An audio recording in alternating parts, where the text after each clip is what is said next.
Trump has won, and that is amazing. And with that, obviously, the outscream of the soy, the woke, the weak men, and the delusional women is mind shattering. And obviously, games journalists also are extremely sad because remember, games journalists are nothing but failed political pundits. I never intentionally set out for this channel to talk about politics or be political because honestly, I kinda did though. I care about gaming. Genuinely, that's where my heart is and always has been. And what I've learned from covering the video game industry is how there are so many people in the game industry that are in it for all the wrong reasons. They use it as an avenue to push an agenda instead of Yes, because they are political activists that think that they need to work in gaming because it needs to be better. Okay, this is the sad truth that gaming in a lot of cases is very step in step with politics. having any kind of genuine care for the games that they're covering. And what just transpired with Donald Trump winning the 2024. She is fat, I can already tell. The camera, the shoulders, the everything. The moment she shows you her arm, you're gonna instantaneously be like, sausage. 100%. Election exposed all these people for Sad. Just sad. Sad. exactly what they are. They are not game journalists, they are straight up activists, and they are melting down on social media. What's going on, guys? Welcome to another episode of Smash JT. Today we're going to have a little bit of fun. We're going to go through some of these tweets on Twitter, on Blue Sky, and everywhere else on social media that these people are just talking crap about how much they hate everyone for losing. They are coping, they are seething, they are crying, and they're wondering how? How could they lose to Orange Man Bad? Why is this happening? This is not fair. And at the end of the day, we just got to take a step back and say, you know what? If we want to give them a little bit of their own medicine, we can say, hey, let's review America and say, it's a return to form. Hit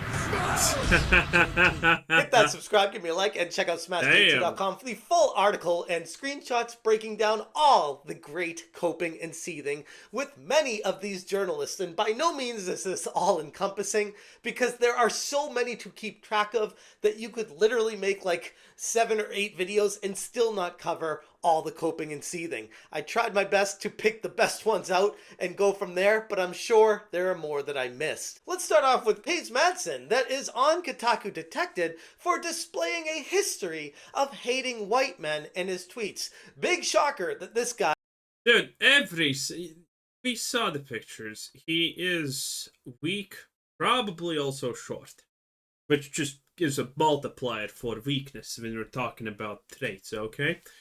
So, yeah, obviously, he's gonna hate everyone else. I think's Orange Man. The weak cannot win by normal means. They win by subversion and making you think that you are bad for doing certain things. They will group up because alone they are powerless, while powerful people alone are still powerful. Weakness is a disease. And these people who are weak should not have rights, honestly. And bad. His tweets, we really need to take a hard look at how social media and influencers are radicalizing young people, men especially. What is it with these people, always with young people and worrying about the younger kids? It's just very strange how they always focus about that kind of stuff. Just very creepy, but whatever. Clear hateful agendas are being injected into content. I can explain why that is, by the way. 100%. It's simple. Because they try to indoctrinate children from a young age. One of the bigger problems with liberals is the fact that they just don't fucking reproduce. So they, to make sure that their ideals and whatnots don't die off in a generation, need to indoctrinate children. So that is why they will always bring up these points about children and how you need to raise them in a certain specific way that they like, so they can become zealots of their army in the future, because otherwise they're just not gonna exist. They have no children of their own. That's why they constantly spout the retarded idea that children aren't your children, but they are society's children. Okay? Across everything, with little to zero oversight. Older generations have been largely ignorant of how much it's happening. Source, please? Like, what kind of hateful agendas are being injected things? This is the problem with these types of people, is anything that they disagree with just automatically becomes a hateful agenda, because they use words to wield them to push their own agendas. And if it doesn't agree with what they think, it's hateful, it's bigoted, it's awful, and it needs to be in a prison camp, because that's where these people all belong. Madson used to work at Kotaku, so I guess you could say you can take the employee out of Kotaku, but you can't take Kotaku out of the employee. He's currently at Inverse right now, but it's changed nothing about his perspective. Then we get to Rebecca Valentine, best known for pushing a hateful narrative against black. Yeah. I mean, again, 10, 20 years, we did not judge book by their covers because it's misleading. Now we live in a world where you judge a book by its fucking cover every single time, because you're gonna be right almost always. And the one time that you are not gonna be wrong, it's not gonna matter, okay? You look at this, you know exactly what you are getting, okay? And if you're a man and you're trying anything here, yeah, that's probably her calling the cops because you beat her or something like that. That's completely made up. Black Myth Wukong's game studio Game Science and trying to get them canceled, where she takes to Twitter and said, I sent in a volunteer form to a local refugee organization this morning. I have to choose to keep fighting, keep helping, keep trying, keep hoping. It's gonna be real funny when one day we're gonna have news killed at refugee camp. Surprise, surprise! And this tweet right here might seem a little bit innocuous at first glance, but no, it speaks to a consistent mindset where her personal activism is the only solution to a She looks like she looks like one of those two women that decided to prove that the Middle East is a friendly place, so they decided to bike through it, and yeah, pretty much the first time they disappeared and got found beheaded. Surprise, surprise, yet again. Perceived national crisis. Her post isn't about helping others. And of course, they did not even get far. they only got a couple of miles in and gone. To me, it sounds more like she's claiming that those who support Trump are the enemy, and they always have been. She's ready to fight them in whatever way she can. But don't worry, when these people use the word fight, it's different with that D in parentheses, if you know what I mean. This isn't someone interested in gaming. It's an activist pushing an agenda under the guise of journalistic integrity. We've known it for a while, but it's still good to call it out and remind everyone and show people who are new to this industry area to say, oh, holy crap, these people are wild. And we get Ethan Gotts, the senior editor at Kotaku, tweeting about dark fantasies of intermittent camps, stating, Biden 2020 win. He has to bring this divided nation together. Trump 2024 win? Dems must help build the intermittent camps or else. And this tweet is straight up cynicism and fear-mongering. The old reliable, rather than advocating for I love it, though. I absolutely love it. unity, he's indulging in that weirdo paranoid fantasy where Trump supporters are ready to build those internment camps because, yeah, why not just jump straight into hyperbole? It's grotesque exaggeration that only serves to paint his opponents as monsters, preparing the audience for the very worst. And then we get They cry as they hit you. Classic. Carolyn Petit, who loves to dehumanize people because he has dehumanized himself, and he definitely needs to get some serious psychological help, in my humble opinion. Grievance politics, the lust for a feeling of superiority over others, domination ideology, white supremacy remains at the sick, poisoned heart of this country. Sharing a tweet breaking down the races and gender of people that wanted to vote for Trump. And Petit, for those unaware, This is a different graph than what I have seen, by the way. Also, yeah, yeah, yeah. Hmm, interesting. Black women, though. Didn't Trump get, like, close to almost 30% of the black men vote? Okay, not talking about women, because, I mean, why should I care about black women if every single black woman out there only twerks on stage and is effectively almost nude at this point, for all intents and purposes, and constantly sings about how you should disrespect black women because they are literally lower than dirt? I mean, damn Beyonce. I mean, damn Nicki Minaj. I mean, damn some. I don't know any. I don't know any other black rappers, but they pretty much do the exact same thing. Okay. To vote for Trump. And Petit, for those unaware, is a man that plays dress up as a woman, and it should not be taken Ew. seriously, in my opinion, in I mean, any it's capacity. obvious. He isn't interested in gaming or cultural commentary. He's here to preach his weirdo fetish ideologies. His post reduces half the country. Is this one of those people that's instantaneously canceling a pride march if you're not allowed to be naked in front of children? I mean, it happens a lot. To caricatures, ironically dehumanizing them as power-hungry supremacists. But again, it's okay for him to do that because for them, it's different. You know, as someone who experiences both, misogyny and transphobia in the world as a trans woman, the idea that of a feminism that does not accommodate me as a woman and as a trans woman is sickening. This isn't journalism, it's activism, dividing everyone, stoking flames, rather than offering any kind of solution.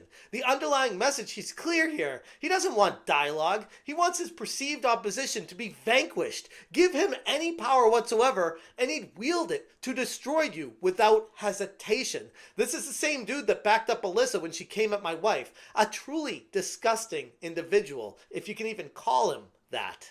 And then we get Alysa Marquez having serious contempt for her own country because Jesus, you just know this is so many problems, and it's not even fun problems. of course she hates America if it flies in the face of her Marxist ideologies. Alysa Marquez is the unofficial leader, in my opinion, of the woke journo nose-ring mafia, and she's shown a willingness to continually cross personal boundaries, contacting family members, trying to get me banned from conventions. Remember the good old times when a nose ring was fun problems, not mental problems?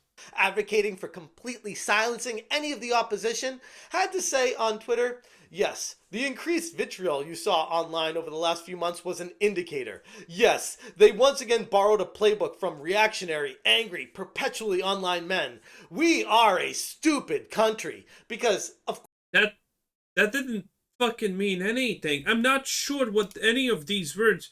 What? I'm sorry. This is barely cohesive. we are a stupid country because, of course, anyone that disagrees with a line of thought or an I mean, 1/3 of the things approved by the FDA turns out to be poison after 5 years. Yeah, I'm not the here on this day when Trump has won to be negative about America, but yeah, yeah.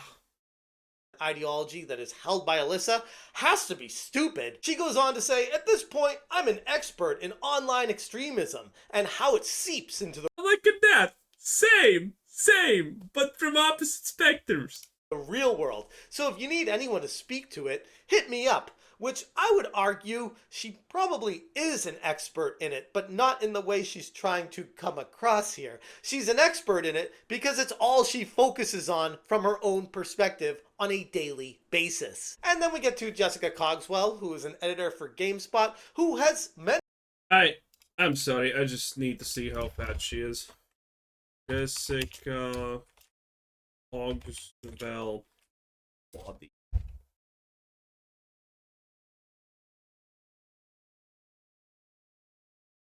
No, that cannot be her because she doesn't have lopsided eyes.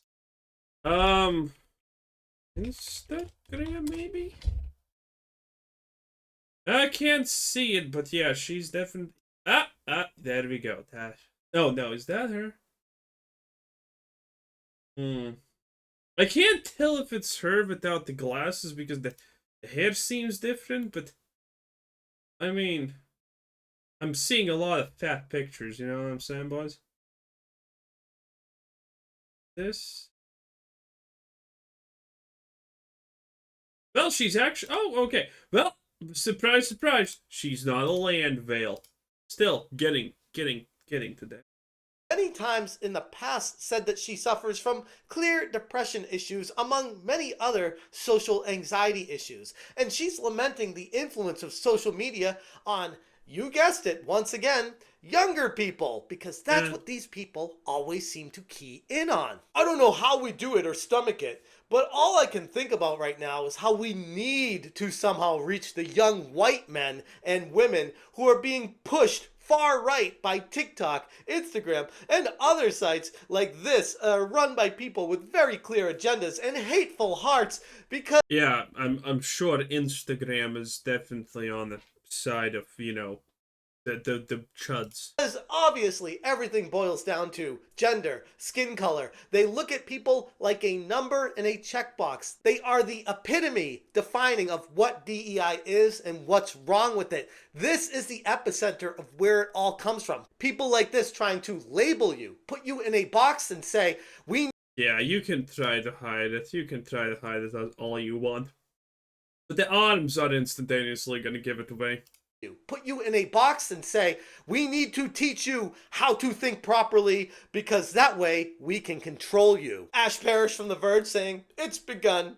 I can't do this. These people claim to be games journalists, but at the end of the day, they're all mentally unhinged, breaking down at the mere The Verge. Yeah, that does make a lot of sense. thought that Donald Trump is back in the presidency again, which is hysterical because when he was in charge previously, I'd say he did a pretty decent job. And a lot of people melted down the first time around, and then he proved everyone wrong, and yet here he is again, and they're...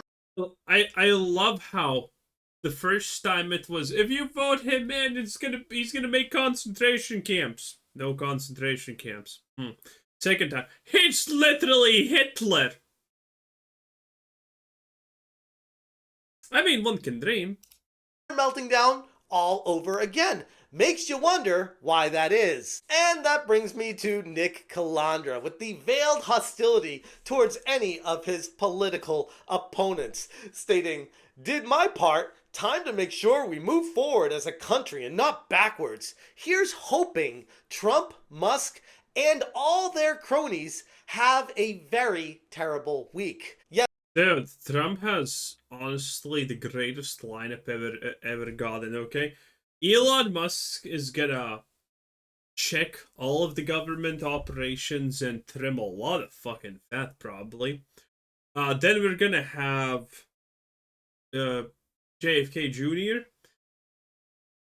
He pretty much said that he's gonna get rid of most of the FDA, which is amazing. Because again, but when your average score is 1 out of 3 things turn out to be deadly for humans and bad after 5 years, and then you slap a fucking $5 fee on multiple billions on billions of profit while killing people, that's not kind of good, okay? When every single person at the top of the FDA leaves the FDA and instantaneously gets a multi-million-dollar salary in a drug manufacturing company.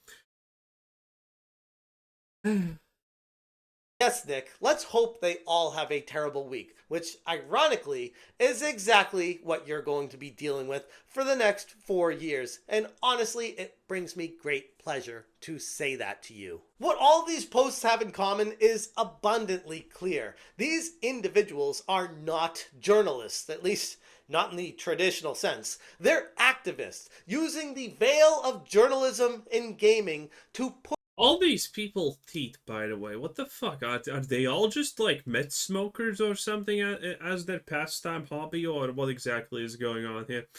But yeah, it is hilarious. Trump is literally also gonna change gaming some magically. How it's gonna be great. What can I say? Anyway, that was Smash JD 10 out of 10. Bye.